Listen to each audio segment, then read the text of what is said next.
He said, you short, you fat, and you're underpaid. He said, why would any woman let you put your seed into them to spread your genetic code? Why would they choose you? I don't know. He said, do you got a big dick? Pause, right? But he asked him directly, do you have a big dick? Well, you know, I mean, I ain't never had no... No, I'm not saying I ain't never had no complaints. That was the clip. Okay. Do you have a big dick? Well, I mean, you ain't got no big dick, man. Because if you had a big dick, you would know and you would have said so. So 4 struggles. You're not rich. You're short. You're fat. And you're not even packing the gusto. You can't even please women in the bedroom, fam. Get it together. Do better. He was like, you can't control your height. Can't do nothing about that. But your weight, you could bring that down. You could work out. You could get fit. You could get right. Underpaid, you could go get some training, get some degrees, do something different, work harder, get some more streams of income. You can fix that, right? And then once you get those things together, now women will start to notice you, make your life more interesting, do something with yourself, get noticed, man. Listen to what I'm saying. The dude was all huffing and puffing, but he was like, well, thank you, I appreciate that. That was a man that he did that to. And Kevin Samuels used to only talk to men for like 3 years. And then within the last 6 months, he started fucking with women. And that's what blew him all up. He went viral after black women started paying attention. You see the power of the black woman? They'll put you on real swift. And that's why they feel so unappreciated. You know what I'm saying? But watching those videos shows me that there's so much confusion out there. Nobody seems to know what they truly want. They have some weird ass idea of what they want, and then they can't live up to the idea that they made up. I think I feel like it's social media's fault. It is. It's so you got to think. Take this setting. Take Derrick Jaxn. Take Kevin Samuels. Right. Put them in the 90s doing this shit. Oh, Kevin Samuels would have been fine. He'd have been all right. Yeah, he would have been fine. Matter of fact, he probably would have been. He'd been probably more famous. Yeah, he would have probably changed. It would have almost been like a revolution for him. Right. Social media back then compared to now. Yeah, facts. See what I'm saying? Whole different generation. This Gen Z, whatever the fuck it is. The social media, the way media portrays people, the way that these social platforms let people say what they want to say, how they want to say it. It just misconstrues everything. So and much confusion. All the faking and frauding. Yeah, I post all of these trips. Nobody's posting how they paid for the trip, right? Right. If you had to suck 12 dicks to go to Dubai, I don't know if that trip was worth it. Right? Out there looking miserable. You feel me? In the photo. Yo, so why I don't looking know. so miserable? It was hot. But because you got the infinity pool and you standing there with your fucking leg perched up, now you selling a dream. Shorty trying to catch up, men trying to catch up. You know what I'm saying? Oh, that's what shorties want, man. I got to save up so I can fly her out to Dubai. Boy, you don't kill yourself. Why? You don't kill your goddamn self. For what? So the other shit that I realized watching all those videos of men and women play themselves with Kevin Samuels is that I realized that as men, we learn early on if we're losers. Yeah. If you're a loser, you know from elementary school. Probably earlier than that. Yo, I'm going to tell y'all, I'm going to share my story. Fucking first grade, I'm 6 years old, right? Your boy had a super lazy eye, right? And I had to wear a patch, a pirate patch, and glasses. And the glasses on my left eye, the lens was thick as a book, right? And they said, this is what you got to do to strengthen the eye so that you don't look cross-eyed. Ah, man. 6 years old, little black boy, going to school with a fucking pirate patch and some thick-ass glasses on. What you think happened to me when I got to class? Man, niggas clown it was the fuck out of you. My motherfucking ass. They was probably back there like, oh, my boy Randy. Oh, my God. Fire his ass up. The worst. So we moved all the time. So niggas ain't even know me. I was new and I looked like that. Oh.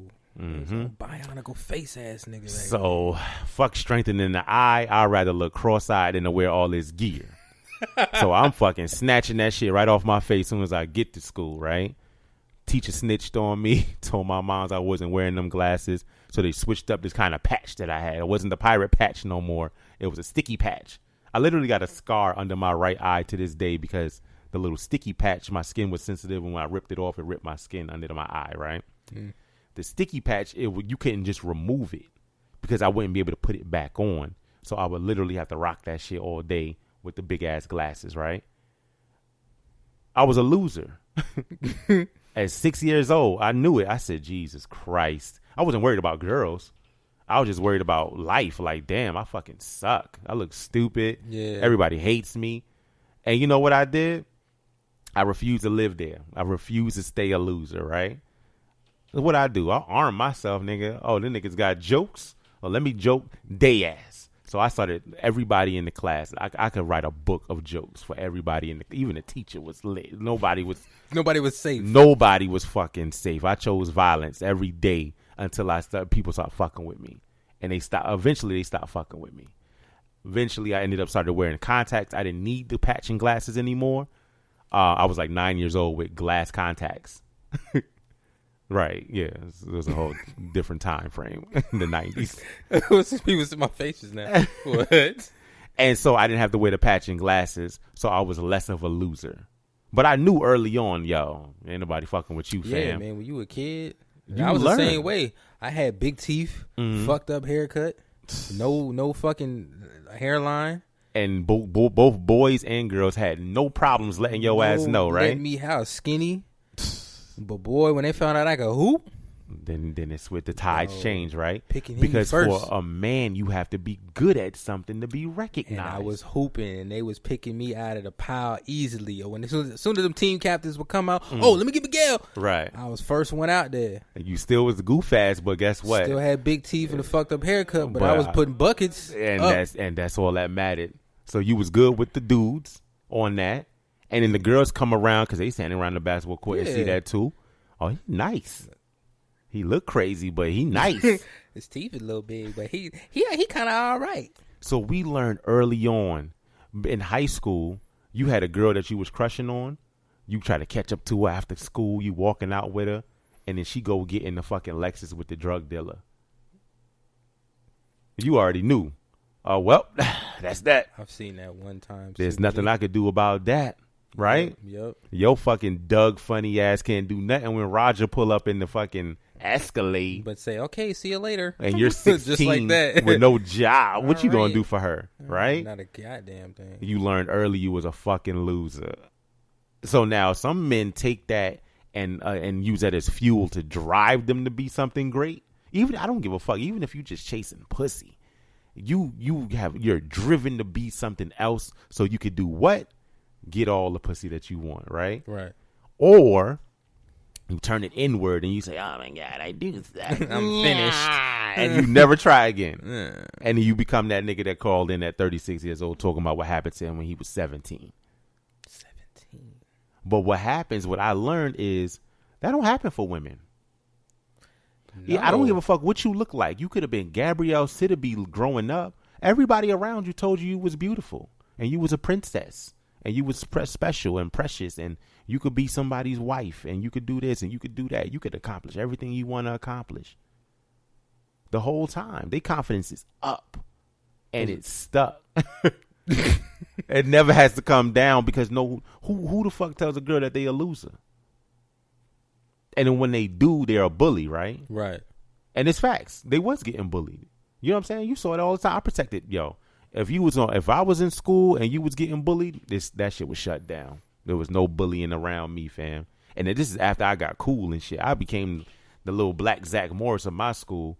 And on my watch, nobody was getting fucked with because I know how that shit made me feel. You know what I'm saying? Mm-hmm. But girls don't get it like we get it. They don't learn that they losers. Shorties, think about your little dating app. You were showing me your dating apps the other day. Fucking shorties be 36 years old, 3 kids, living with their mom on the dating app saying what on the profile? Saying what they was like, yo, at least like you said, 36, three kids, looking not playing games, don't want to play games, not here for the game. All I see is just games. Games. Nigga, that's Nobody- all you know with them Is that 3-ass it? fucking kids. Yeah, 3 kids. I'm playing talking about games at your board mom's games, house? Xbox, PlayStation. You on all the games with the 3 children. Sheesh. And I'm not knocking women with children. I'm just saying, God damn, your Not here for confidence the is high to games. be a fucking bum. Not here for the games, and then be like, job, none ya, None yet. or job, none, unemployed. Have a job. What? I get money. Get my trap house, trapping Trap at the trap queen. house. What the All fuck? right, delete. And you know why that's okay? Because none of that shit matters to us as a man. We don't give a fuck what a shorty make. I've never talked to a woman like, oh my God, what, you make 6 figures? Oh, my dick is hard. Don't nobody give a fuck if shorty bad as hell and she looking like Chloe Bailey and she work at McDonald's. Guess who's scooping her fucking French fries smelling You ass up notice when she that? get off her shift? You know Us. that? You feel me? That's how it shorty goes. You could walk into a. You could be working at fucking waste management. Shorty sifting through fucking trash. Yo. And you walking through, don't even care that she smell like last week's garbage. Right. The fact that uniform fit her so nice. You like, ooh, God damn. what's good? Cause that's what we're wired for. Can I take you out on a date? Hold Physical the trash. beauty is the key. That's Physical beauty is the key to get a man. You just gotta look good. Yo, you know how many shorties been put on just for looking good? just for looking good. Now, is every man capable of putting a shorty on? Mm-mm. Nope. So when Kevin Samuels is saying this to the women, he not talking about all the niggas. He talking about a bell curve as well. Because most of these niggas can't do nothing for you. They see them. That's the games and shit that they talking about. But my thing is, damn, they fucking confidence be high as shit when they don't got nothing going for themselves. We always talking about the table, what we bringing to the table. Them same women, besides they looks, what do they be bringing to the table besides another nigga kids? That's it. You know what I'm saying? Headache. We all got jobs. And extra baggage. And when the shorty be trying to holler and they be offering stuff, what they be offering? Oh, I could cook, I could clean. I do that shit I myself. do that shit myself. I don't need a maid. That's fine. That's dandy. That's great. That's great. I'm glad you could do that. I'm hoping you can do that. Whole time they crib be gross. Nasty. But who cares about that? Cause she look good. So think about it now. So so you know what I'm saying? That's all that matters. Do you look good? Are we compatible? Do you fuck with me for real? So think about the last time you felt like a woman really, truly liked you for you. You didn't have to do nothing extra. You didn't have to show. You didn't have I'm not saying that you didn't pursue her. I'm saying that after you pursued her and got her, you felt appreciated and loved and supported for being who you are. Double G. No extras. If that was the case, I wouldn't be single right now, right? If that was the It's case. tough. It's tough because it's our job to pursue, right? And we do it. I'm talking about right now, again, the bell curve. We talking about the people that do it the right way. I hit you up on the dating app. You know what I'm saying? We talk on the phone. We get to know each other like that. I make plans. I ain't leaving you on red and just texting you all day, WYD, what you doing? No, I'm coming to scoop you up. We going out. I want to get to know you in person. You sit there on that date and the conversation is rolling as long as you talking about her. How many times have you been asked about you? The real talk, I want you to really think about this shit. Going on a date and trying to meet somebody new? You already made it to the point where y'all out on this date. Even if you just went and got drinks, you just went and got some coffee.